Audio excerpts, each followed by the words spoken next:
The following commentary is for entertainment purposes only. The opinions shared aren't personal, often said in jest, and have no merit in the real lives of the cast members. With that being said, let's binge, let's banter, and most importantly, let's move on. Hello everybody, welcome back to my channel. My name is Queenie, for those who don't know me, reviewing Married at First Sight Australia, Season 12, Episode 1. Before I get into it, please make sure to like this video, subscribe and hit the bell, and leave a comment down below. This season is already about to be hectic, and I'm here for it. I just want to remind all the new people who end up finding me, because listen, I show a lot of love to Australia because y'all show me a lot of love. Thank you so much. But to the new people who don't know, this channel is just for banter.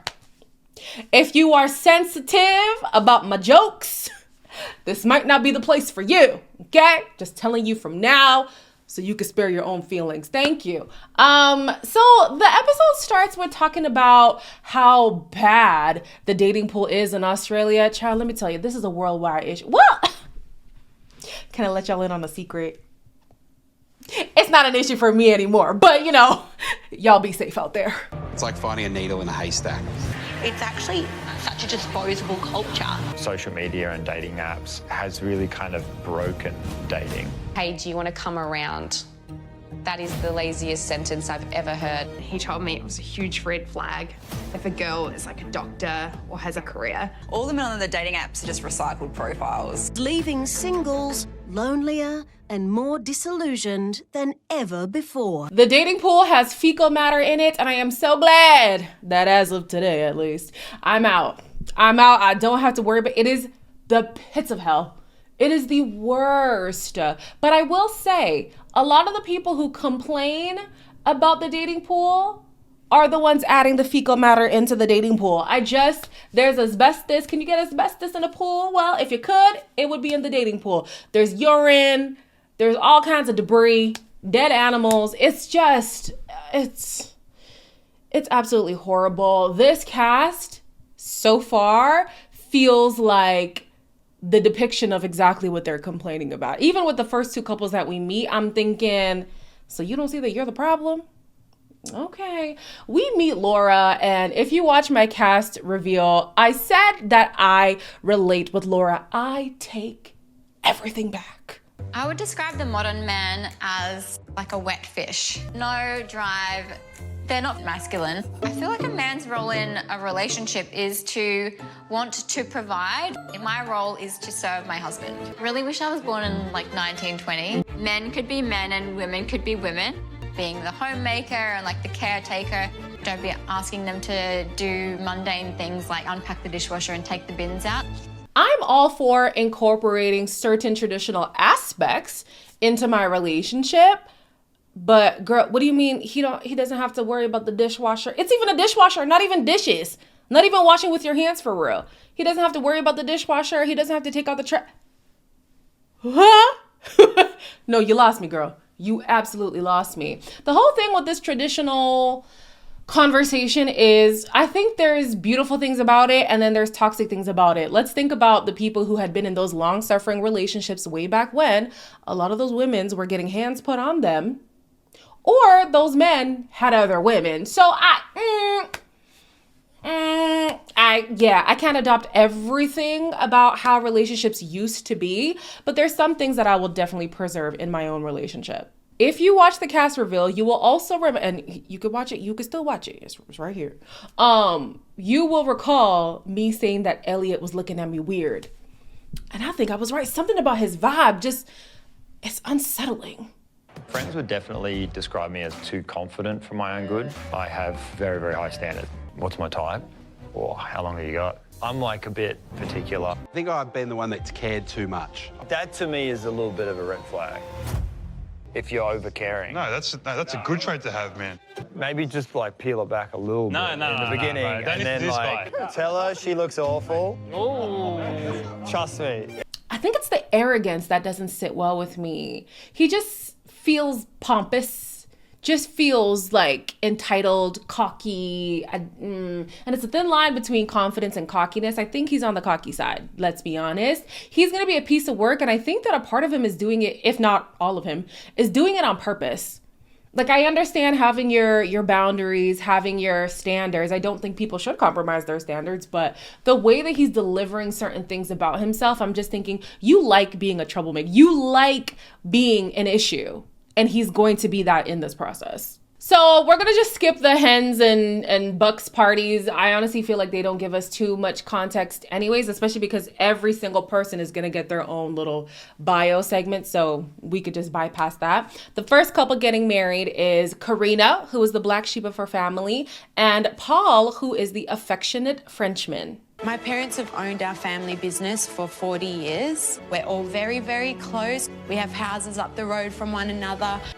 And literally everyone in my family works there. 4 siblings all married their high school sweethearts.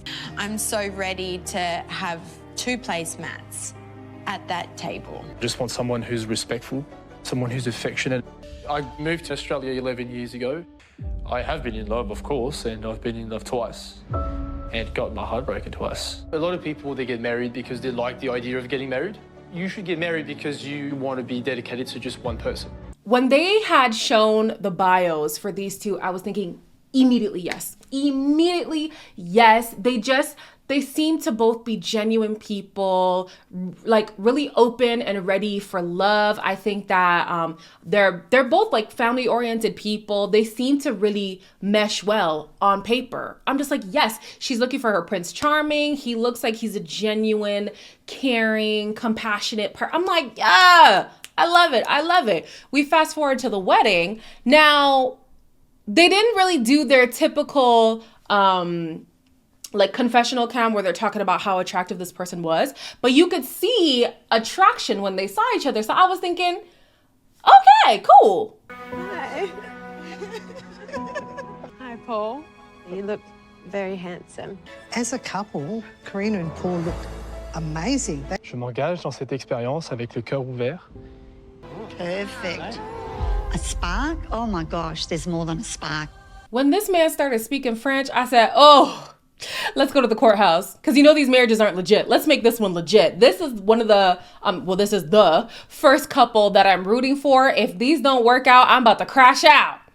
As soon as I said that, it all went downhill. But I was like, this is so sweet. Like, their vows were really nice. Him throwing in that French in there. I don't even know if she could understand him. You know, French has never been a sexy language to me. Am I the only one? Something about French sounds like harsh. And it's funny because my friends, because I went to Abidjan earlier this year, and in the Ivory Coast, they speak French predominantly. And my friends were like, you don't understand any French? And I'm like, no, not really. And my dad is fluent in French. That might be why I don't see it as a sexy language. Anyways, I have never like sat down to say, let me learn French. My dad speaks it fluently. I've been to French speaking countries. I live in a bilingual country where we're taught French from kindergarten to, I took French in university and I still don't know the language. Something about it is just not sexy to me. Like it hurts my ears. But when Paul was talking, I said, oh, I like that. I like that. And apparently, she liked that too already. Because these two have already met. I know. He just like FaceTimed and messaged, and then we went on a hike. And then it just fizzled. He ghosted me. He probably doesn't even remember. I was frustrated because I was like, it's the right person, but at the wrong time. I was actually going through a bit of a rough patch at that time. I was just not in the right headspace at that point. I was wondering what the hell is going on with the music, because they're walking out of the church or wherever they had their ceremony and the music is feeling tense. And I'm like, huh? Just to find out not only have they already met, gone on a date, had conversations back and forth, he ghosted her. I was thinking maybe this is why they were like playing coy at the altar. Because I was like, I can feel that there's an attraction, but like they're not overly, expressing that. So it was kind of off.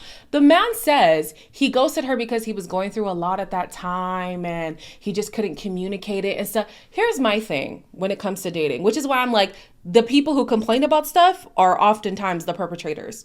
You don't have to explain in detail what you're going through. You don't owe this person that. You don't know them, right? When you first start dating them. However, the decent thing to do is to say, hey, I cannot offer myself in the way that I feel I need to show up in a relationship. So therefore, I need to step back. Or simply don't date until you feel like you're ready. You can't tell me he didn't know before he started talking to this girl because they only went on one date. So whatever he was going through after the date, he probably was going through before the date. That's my assumption. But yeah, you don't have to give the nitty gritty details. But you could have looped her in on what was going on instead of just not responding to her text anymore. Like that's so whack. Have I done that before? I have ghosted people, but I haven't ghosted people who I've gone on a date with and had made future plans with, and you just consistently cancel and then you just stop talking. You can't complain about the dating pool. I'm sorry, you're part of the problem. I was thinking to myself, how likely is this to happen in real life? Or is this just the producers trying to like throw some spice into the season? And then I had to think of my own situation. Here's a little tangent, my personal story. I was talking to two people at around the same time for like about a month. One person wasn't being real serious, the other person was. So I spoke to him for about like 2 months, right? That guy who I was talking to for 2 months, he lived out of town. He flew in to see me. He was going to spend 4 days here. Immediately when he came, I wasn't feeling it. So I told him the next day, hey, it's just not for me. He still wanted to try dating or whatever. So I was like, I mean, I don't think my mind's going to change, but he's already here. So like, just go with it. The last day that he was here, we went on a date and we were sat directly across from the other guy that I was talking to, who I had never met in person. He also was on a date, and the way that the server had sat us down was he was on the far end and I was on the far end of my table. So we were both looking directly at each other. And I was just like, is this a setup? So I feel like, is this a producer setup or could this really happen? I mean, like, things like this do kind of happen. Not the whole like being married to a stranger in the street. Like, I mean, weird coincidences do happen. But anyways, so he decides to explain the situation to her parents at the reception. I feel like he kind of made himself look better than what he actually was doing at the time. But the point of the matter is the parents were like, wow, he's so transparent. We love that. And she was like, wow, he's so transparent. We love that. And I'm here like, so what is telling the parents going to do? You need to prove it to her that you have changed. I'm going to need to see that you are more communicative. You are in a better space to actually show up properly in a relationship. Respectfully, telling my parents is going to do nothing for me. You're with me, not them. But it worked for her. They kissed. So we'll see where things go with these two. The next couple to get married is Elliott. Why are we stuck with Elliott, y'all? Elliott is just a piece of work. And I'm thinking, when I was watching the Bachelor and Bachelorette parties, I'm thinking, what a joke would it be if they put Elliott with Lauren? Oh my gosh, the producers? Y'all like mess. My friends would definitely describe me as blunt, too direct, uncompromising. I have the longest list of non-negotiables.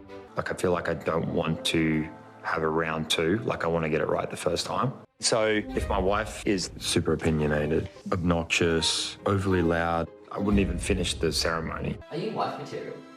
I'm like the wifiest wife material that there is. So as long as I find them masculine, I want to serve them in like every possible way.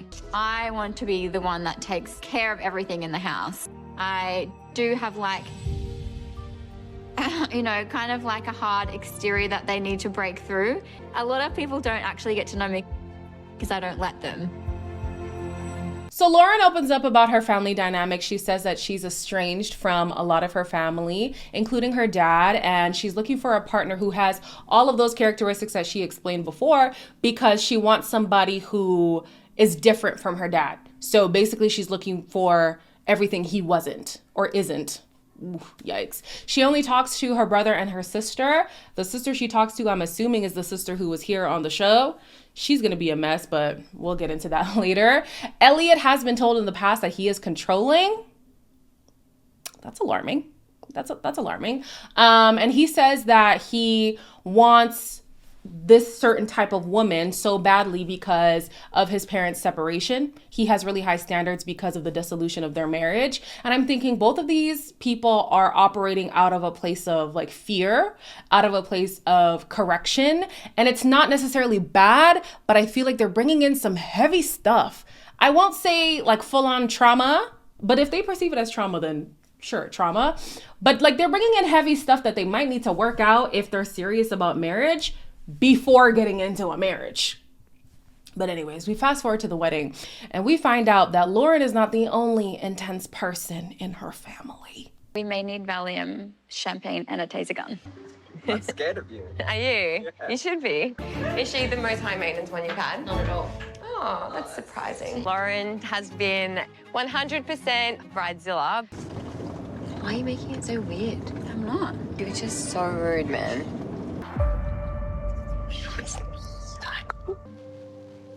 She's not fat.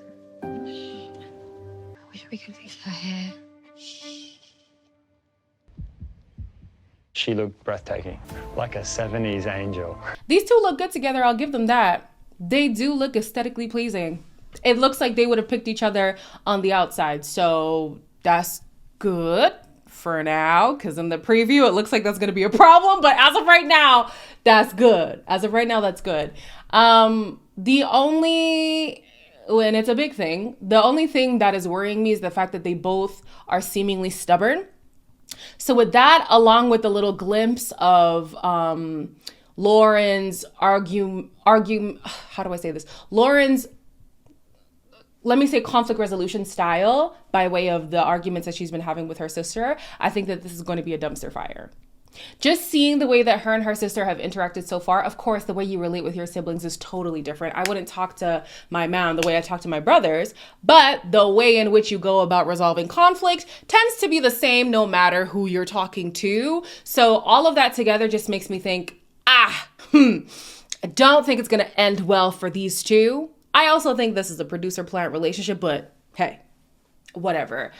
At the reception, I don't know who the hell the sister thinks she is, but she is like, it's my sister's day, therefore it is my day, and y'all are not catering to me the way you need to cater to me. You haven't listened to my dietary requirements. Do you want to share half of mine? No, I actually just want to go.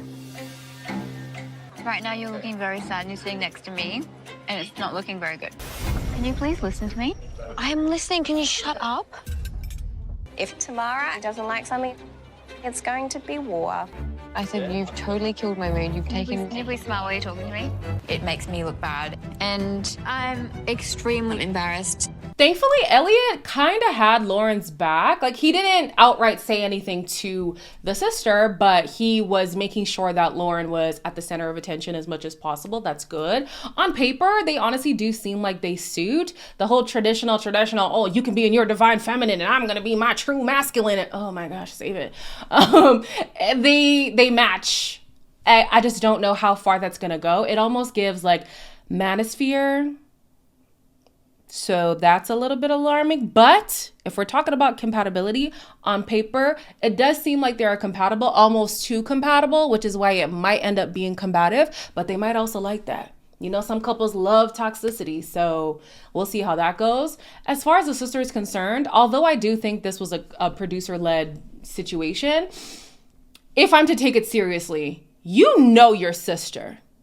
And you know you've been having issues with your sister before the wedding. Respectfully, I don't care who you are. I don't care if you are the human being who brought me into this earth. If you don't have decorum, you're not coming to my wedding. You're just not coming to my wedding. I love you. We can talk about it after, but you're not going to ruin my day, especially if I plan on only getting married once. This is an experiment, so who really cares? But in a real life situation, if y'all, let me hold your hands. If y'all have problematic family members, do not tap into your people-pleasing mentality. That is a time to cut people off. They can make it up to you after the fact, or you can make it up to them after the fact. Don't make your day about them.